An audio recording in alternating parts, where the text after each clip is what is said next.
Assalamu alaikum wa rahmatullahi wa barakatuh, which means peace and blessings, mercy be upon you. Assalamu means peace, wa rahmatu means mercy, wa barakatuh means blessings. Peace and mercy and blessings be upon you.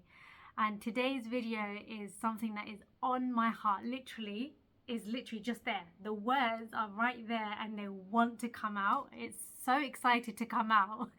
So I saw a building today getting built. I was on the train, and this train is where you can see the city. So it's not under the tunnel, it's over the tunnel. Actually, whatever, okay? But basically the point is you can see the city. And as I was going past London City, in and out of London City, I saw construction work and a building being built, and I was like, oh my gosh, I would love to build something. And that's how this video is coming about, is because I have come from a country and I have to share with you guys what happened in this country. I went to my homeland. It's called Eritrea. People think I'm from Bangladesh. People think I'm from Yemen, from Egypt. They think I'm from everywhere except from Eritrea.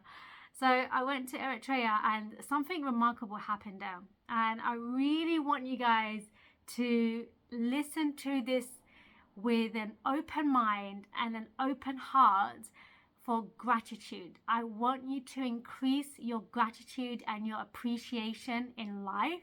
And I want you to feel the blessings that you have. And I want you to also at the same time to think about those people who have less than you, so that you can help them, whether it's from prayer, whether it's through prayer, whether it's through giving charity, or whether it is spreading the message about what's going on in some parts of the world, or in all parts of the world. So in this country that I went to, Eritrea, that's like the fourth time I've mentioned it, right? Where was I?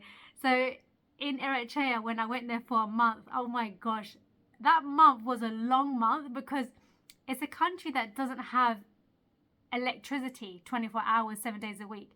It's a country that doesn't have internet at all in their house. I went to so many people's houses in Eritrea. I went to so many places and everyone told me that they do not have internet in their houses, and it's been like that for years. So time there is very slow. The 1 month there, it felt like an eternity. That sounds like such an exaggeration, but it really did feel so long. But listen, here's the thing, right? They don't have running water. Many places in Eritrea don't have running water. And I want you to picture what you have in your life right now. Do you have a shower where all you have to do is turn the tap and water comes down? Do you have that in your house? And do you have hot water and cold water just by the turn of a tap? Do you also have the opportunity to flush the toilet? I know it sounds weird, but do you have a toilet that flushes? Because in Eritrea, many places, we actually have to use a small jug and we have to pull it in this big bucket. It's a very massive bucket. We have to pull it in and we have to use it to flush the toilet. We have to work to have a shower. Like, what I mean by that is we don't have running water, so we have to get the jug and we have to pour the water from the bucket. And everything is a bit difficult there. To be honest, everything is a little bit longer. Over here in London and in many places around the world, everything is so easy and so quick. You've got internet and you can get access to anything. Anything you want to know, you can find it on YouTube, on Google. You can find it on my video. You can go to my channel and you can find information about things that you are interested in. But over there, there is no internet for the whole day and for the whole night. There is little electricity for the whole day and night. The electricity comes at 1:30 in the morning. We are asleep that time. We don't need electricity that time, but that's the time the electricity comes. It also comes at 4 o'clock in the morning. Sometimes it comes in the morning, sometimes it comes in the afternoon, but we never know. We actually just try it out. Like, let me see if the electricity is on today. That's crazy. It's such a crazy, hectic way of life. It's so different from what I'm used to and from what we are majority of the world. Like a lot of people in the world, they literally have it really easy and really simple. All they have to do if they want the light on, put the switch on. All they have to do if they want food, put the microphone on. Put the microwave on. If they want to cook something on the oven stove, all they have to do is turn the gas. Like everything is just a button or a switch. But over there, it's not like that. They have to use coal. I want to say in Arabic. That's because I was speaking Arabic a lot in Eritrea. Faham, in Arabic, faham. They have to use coal to heat up water. And we use that water to have a shower. Or if we want to have tea, we use that hot water for tea. Do you know how long it takes to heat up water on coal? It takes a while. It takes a bit of a time. So much so that I didn't want to wait for the hot water, that I would have cold showers. And it wasn't even that hot in Eritrea. Like, so basically I was really cold is what I'm saying to you. Some of the times it's just, it was such a different way of life. And I was like, oh my gosh, if everyone in this world, like, this is a thought that I have. If everyone in the world experienced that type of life, they would be so grateful for what they have. They will be so appreciative for what they have already in their houses. Like, yeah, like you guys have to experience that type of life. Like, you guys literally, I really recommend to live that lifestyle, just so that your appreciation and your gratitude for life can just go like way high, skyrocket. I really, really, really, really recommend that type of lifestyle, because it really makes you appreciate and know the values and the blessings that you have in your life. Sorry, I don't mean to say values, I mean to say blessings. But also another thing that I want to say is we have to think about the poor people, and we have to think about what they're going through. You know, they're going through really tough and difficult times. And, you know, with the blessings that we have, you know, hot water, you know, food cooked so quickly on the oven, on the oven stove, having hot water immediately, having internet immediately. Sometimes we're so into our lives, sometimes we are so me,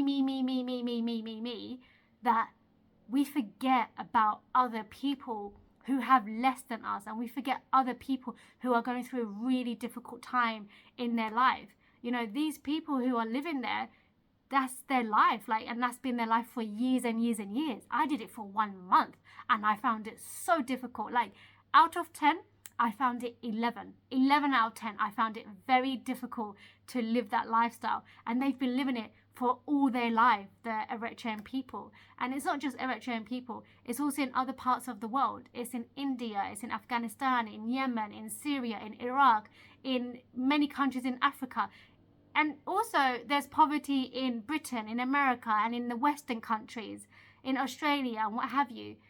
You know, poverty is not only, and poor countries are not only in India and Africa, the way TV and news makes it sound like. There were many places in Eritrea that had villas and big houses and nice cars and luxury lifestyle. There are many people who have a lot of money in Eritrea, but I want to focus on the people who don't have a lot.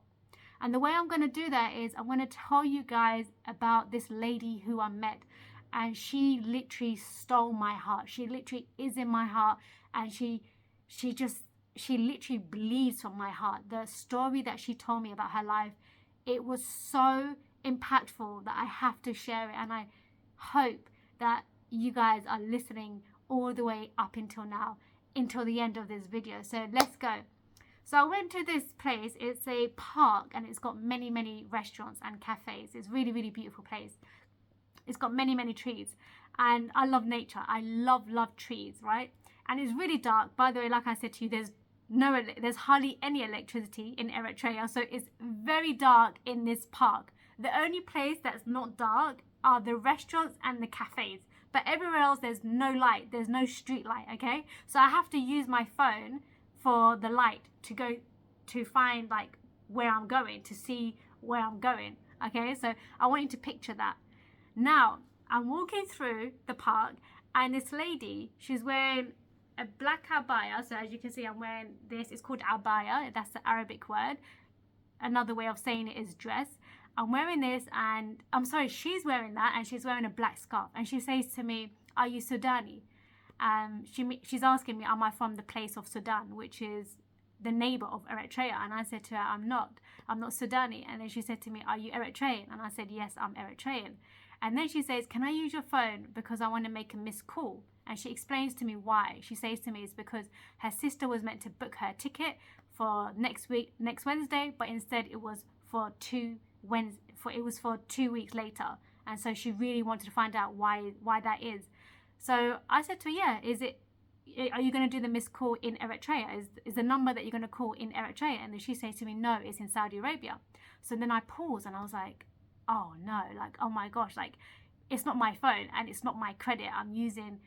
There's a lady who lives in my mum's house, and I've got her phone and it's her credit. So I was like, oh no, like, I don't know if I can do this. Like, like, I haven't asked her permission if I can call Saudi Arabia. So I was like, let me go with the flow here. Yeah, let me go with the flow. So I said to her, "Yeah, okay, I'll do it." I can tell that she's in need. So I was like, if anything, I will pay for the credit. Like, I will put credit back on the phone. So now I've gone and done the missed call to Saudi Arabia. And then she's really nervous, this lady. I can tell that she's going through something, but I don't know what she's going through. I don't know what her life story is, right? And subhanallah, glory be to Allah, I only came to this park because something in my heart told me to go there. I was going to travel to Egypt the next day, but something in my heart said to me, "Sahar, go to this place today." And you're going to find out why. Like, when you listen to your body will show you, something really incredible in life. Like, always listen to that instinct and to that intuition. But anyway, that's a different topic. Let's come back to this topic. So I call Saudi Arabia, I call her family member, and I hang up, and then I said to her, let's go to a restaurant, and we can see, like, basically, let's wait until your sister calls back. So she said, "Yeah, let's do that." So we walked to the restaurant, and then this restaurant, it has alcohol, it has music, and it has a lot of men, and there's a lot of women that are waitress. So I felt really uncomfortable. I don't like to be around alcohol, even though I don't drink the alcohol. I don't like to be around it. I don't like to be in restaurants that sell it. So I was feeling really uneasy about it, but I really wanted a mango juice, and I really wanted to have it before I leave Eritrea, because I'm going to leave the next day, and it's just so delicious. It's so, so, so beautiful. It's one of the best mango juices I've tasted. So I said to her, "Would you like mango juice?" And she says to me, "No, I'm okay." And I was like, "No, please, like, take it." And then she was like, no, I'm okay. Seriously, thank you so much. And I was like, wow, okay, cool. And then the service was so slow, like 20 minutes we were sitting there, and we didn't have a waitress come up to us and take our order. And I was feeling uneasy about the alcohol. So I said to her, "Listen, let's get going. Let's go to somewhere else." So we walk around the park, and then there was silence. There was awkward silence. And I said to myself, "Do you know what? Instead of having this silence, let me find out what's going on in her life. Like, how come she needs to make this missed call?" So I asked her, like, "What is happening with your plane ticket?" And she says to me, and it was very shocking to hear, she says to me, "Me and a group of Sudani people, we are sleeping here at Expo." The park is called Expo. And she's telling me that she sleeps here with a massive group of people. And I'm saying to myself, and I'm saying to myself, what? And she says to me that we've come from the war in Sudan. And so I don't know if a lot of you know this. I'm sure some of you do know this. There's a war happening in Sudan, and it's really terrible, terrible war. It's between Sudani people and Sudani people. So it's not from another country coming and creating war. It's within the country that there's a war, and there's a lot of murders and a lot of stealing going on, and a lot of bad things, which I will not mention here because this channel is dedicated to teenagers and children. So she tells me that there's a big group of people who are living here. And I'm thinking, how are they living here? Like, how does it look like? You know, what's the condition like? And I know it's not going to be good. I have a feeling it's not going to be good. And she says to me, do you want to see where we live? Would you like to come and see where I sleep? And I'm really scared to find out how it looks like. But at the same time, I want to find out, so that I can come back on YouTube, so that I can share her story and I can share how people are living, so that we can increase the connection to our own blessings, so that we can be connected to our own blessings and be appreciative and grateful to Allah, to God, to the one God, and B, so that we can know what's going on in the world, and so that we can do something about it and we can help people with what we have, whatever it is that we have. So I go there and it's dark. Like I told you before, it's very dark. And I'm walking, I'm really scared because I don't know this lady. So I don't know if she's got a group of people that are going to come and rush me. And, you know, I don't know if any of you guys are laughing, but I really did have that fear that they're going to come and rush me and like steal my phone. So I'm walking really slow and I'm walking a bit further away from her. I'm walking like a little bit far away from her, a little bit. And I can tell that she can tell that I'm distant from her. And I'm just like, this is so embarrassing. I'm thinking to myself, oh my gosh, like, she knows what I'm doing. She knows, like, I'm, you know, what I'm doing. And so I was like, oh gosh, like, let's go with the flow here. So I'm walking and I'm being very careful and I'm looking at where we're going and I find people and I see people and I'm like, oh, thank God, like, there's people and, like, as in people who are chatting and, like, they're going past us. So I was like, okay, cool, like nothing's gonna happen to me, like, you know, like if anything was to happen I can just scream and like they can come to my rescue. So we walk in and then she shows me the place that they're living in, and it's these 5 big halls, and these halls are used for parties, so it's a big space, right? But it looks like a prison. Like if you see it from the outside, like the windows have bars, and it's not really like this great looking place. Basically it looks like a PE hall, like where you have PE in school, but just not as modern looking. Or to be honest, it was dark, so I didn't really get a good look of it inside. But anyway, she says to me, come, I want to show you where I sleep and I want to show you. So we go inside and it's pitch dark, right? And guess what they're using for light? They are using their phone torch. The torch from their phone, that is what they're using to have electricity. Like these people have just come from war and their life is made even more difficult by the fact that they don't have electricity here. And I was like, wow, I was thinking you guys have been through so much. Like war by itself is horrible. Like to see people die in front of you, to see guns and to see helicopters above you, and to see all the bombs and the mayhem, and to see people stealing, and to see people rushing out of their home and running away from their country to go to another country to find safety. You know, it's a really stressful time, mentally, emotionally, physically. Like seeing your house like being torn apart, like the house that you built up, you know, a house that you decorated and a house that you pay rent to or that you own, and to see it being demolished and to see it being like people are coming in and stealing from there, like, and you feel powerless and you feel helpless, you know, and you having to take whatever money you have, and you're having to run to another country, a country that you don't speak their language. And then now you've gone to this country and this country doesn't have electricity 24 hours, 7 days a week. And you know what's so remarkable? I went inside in this hall and you know what I found? I kid you not, I'm not lying here, I'm telling the truth. And I don't think you guys think I'm lying anyway, but it was so shocking and so surprising. I froze. I think I froze out of disbelief what I saw. I saw a girl, and it's dark. I know I keep on repeating, it's dark, but like you don't understand how difficult it is to have a light, like to live in darkness, and like you don't have, you've got to try for 1 week to not have electricity in your house, and then you'll know what I'm talking about. I see this girl, like she looks like in her 20s, yeah, in her early 20s, and she's creaming her body. She's got a cream. She's got she's got a tub of cream. She's putting her hand in, and she's creaming her legs.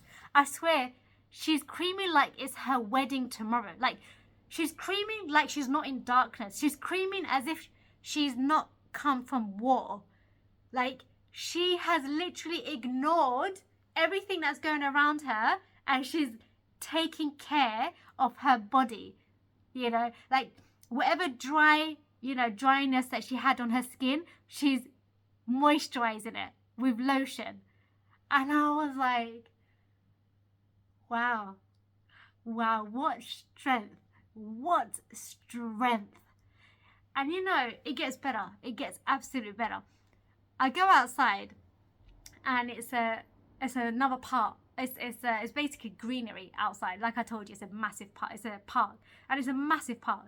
I go outside, and there are groups of people talking and like smiling and laughing. They've come from war, and it gets better. They fasted that day. Like, fasting, just in case, there are people who are not from the Islamic faith. Fasting is when you don't eat any food, when you don't drink anything from morning until sunset. And so they chose to do that because they have a relationship and a connection to Allah. This is not a fasting that is obligatory on them. Ramadan, the fasting of Ramadan, is obligatory on Muslims. But in this case, this was a fasting that was not obligatory, but they did it out of love for Allah. They've come from a war, and they've seen so much bad stuff. And look at their appreciation to God. Look at their thankfulness, their devotion, their love, their dedication, their understanding of God. And I was like, oh my gosh, like, here in London and many places in the world, we complain as a people, as a nation, as a group of people, with 7 billion people, we complain quite a bit, right? We do. We're like, when we wake up in the morning, we're like, oh gosh, I've got to go to school. Oh gosh, I've got so much to do. I've got to wear my uniform, and Mom, I don't want to eat that food, or Mom, I didn't do the homework. It's so boring. School is so boring. Like, we have so many complaints just from waking up. Just that. Waking up, the alarm has gone off, and we're just dreading the day. And these people, I mean, I showed you what they did. They fasted. They fasted from the morning to the evening. And by the way, just in case you're thinking, they probably didn't have food, that's why they fasted. I'm not saying all of you guys think this, but I just want to clarify and make clear that the embassy of Sudan in Eritrea sends them rice every single day, and they have plenty of water. So alhamdulillah, they do have food. They are being fed, right? But on top of that, they chose to do that. And also they're cooking. They actually cook. Do you know how they cook? The coal. They use the coal. If you don't know what a coal is, COAL, because I know some people, their first language is not English. Please Google it. COAL. You have to see it. You have to see what I'm talking about. And basically, I saw how they slept. And do you know how they slept? They slept on the floor in the hall. There is no pillow. I need to show you. Like, I'm touching a pillow here, and you have a pillow tonight, and you have duvet, and you have a cover, and you have a bed sheet. And I just want you to say, I want you to say alhamdulillah. I want you to really be grateful for everything that you have, and I want you to say it to God, and I want you to show it to God by helping poor people and helping people who are coming from war, and who are living in war. And this lady, the whole time that I was with her, she was smiling. I swear, wallahi, I swear by Allah, she was smiling so many times to me. It's like they didn't come from war. I swear, like it was like there was a prank being done on me. Like, but their faith and their patience was something out of this world, something so extraordinary. And you know what she kept on saying, this lady that showed me where she slept on the floor. And by the way, she had cardboard, and it was this thin, and that's what she was sleeping on. And no duvet. There is no cover. I didn't see anyone that has cover on top of them. And she was smiling the whole time. This lady, she stole my heart. This lady, she is in my heart. And her sister didn't call back, by the way, from Saudi Arabia. I was there for a while. She didn't call back, just in case you're wondering what happened to the phone call. There's no phone call yet. And then, yeah, we leave the place. And then she shows me the other places where people are sleeping. And it was 5 big halls.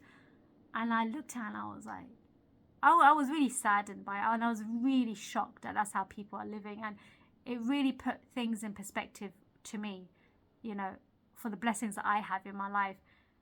And yeah, I really, really, really would love for everyone to be connected to God, you know. And when you're connected to God, you're going to find that God wants the best for you. When God tells us to be grateful, it's because he wants us to be in a positive state. And he wants us to have faith that everything will be okay. And that he does everything for a reason and with wisdom. Even if we do not understand it. Even if our brains, I don't know how much it weighs, 1 kilo?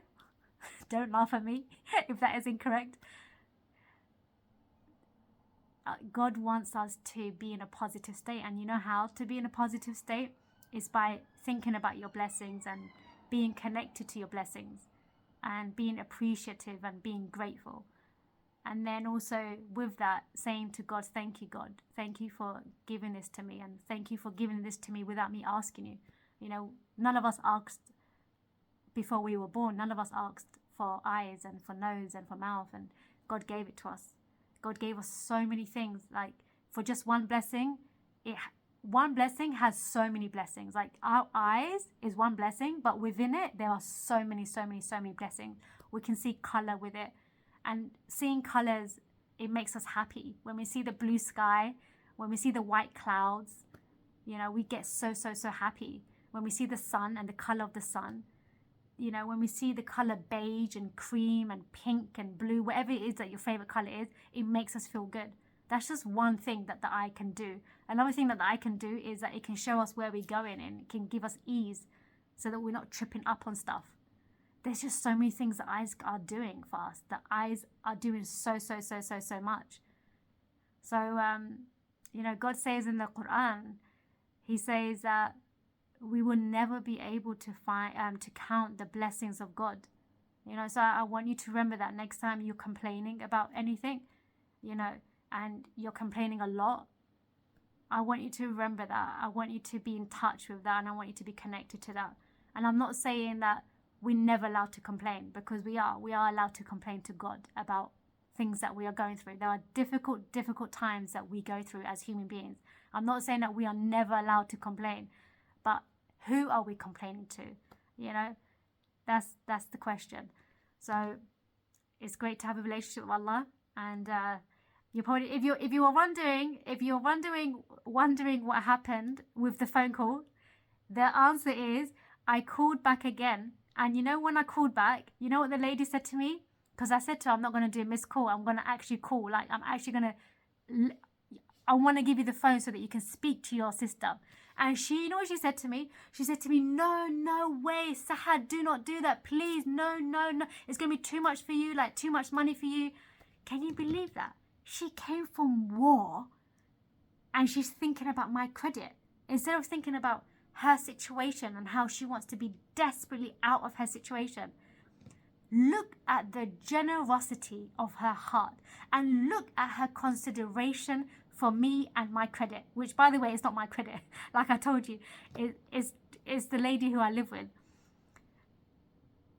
And I said to her, no way. I said to her, I'm definitely gonna call.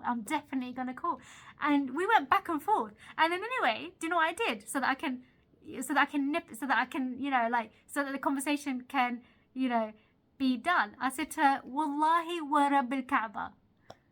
Actually, no, that wasn't for that. No, that was for something else. But anyway, I did it. I called, and thankfully, no, and then her sister didn't answer. This time, her sister didn't answer, even though it was ringing and ringing and ringing.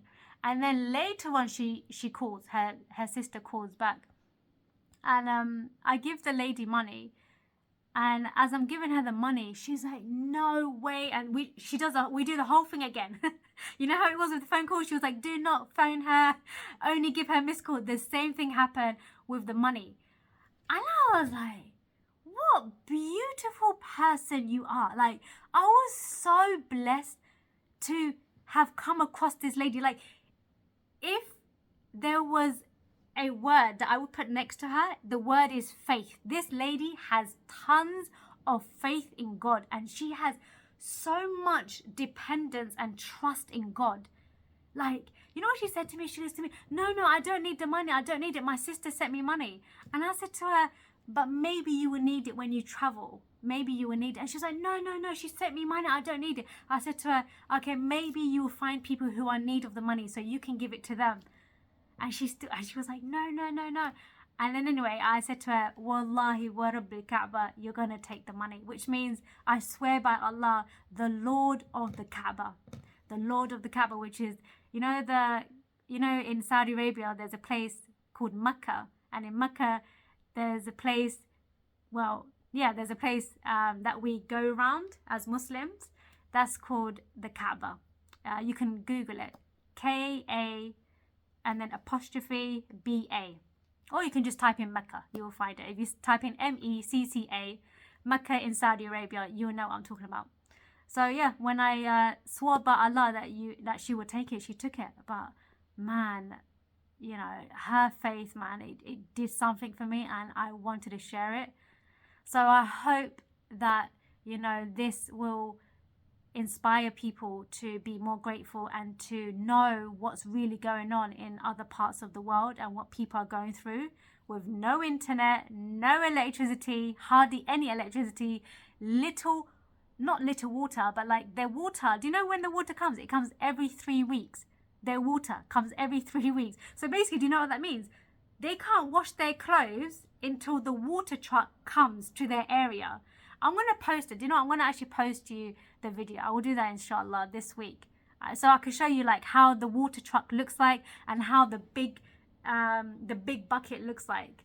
And that's what they use. They use that to drink water. They use that to wash their clothes. They use that to make their hot tea. They use that to, for basically whatever we use water for, like to wash our hands and all things like that. All right then, well, it is time for prayer. And I'm going to get going. It's been really, really, really lovely speaking to you guys, even though I can't see you. But I know you guys are listening. Thank you so much for being with me. I really love connection and I love bonding with people. And I'm really happy that you guys are interested in gratitude, appreciation, and in hearing about what's going on in the world so that you guys can help them. So please help in any way you can, whether it's giving charity, whether it's making prayer for them. But please always remember that you are blessed beyond something that you can count. You cannot count your blessings. You can try. try count your blessings. All right then.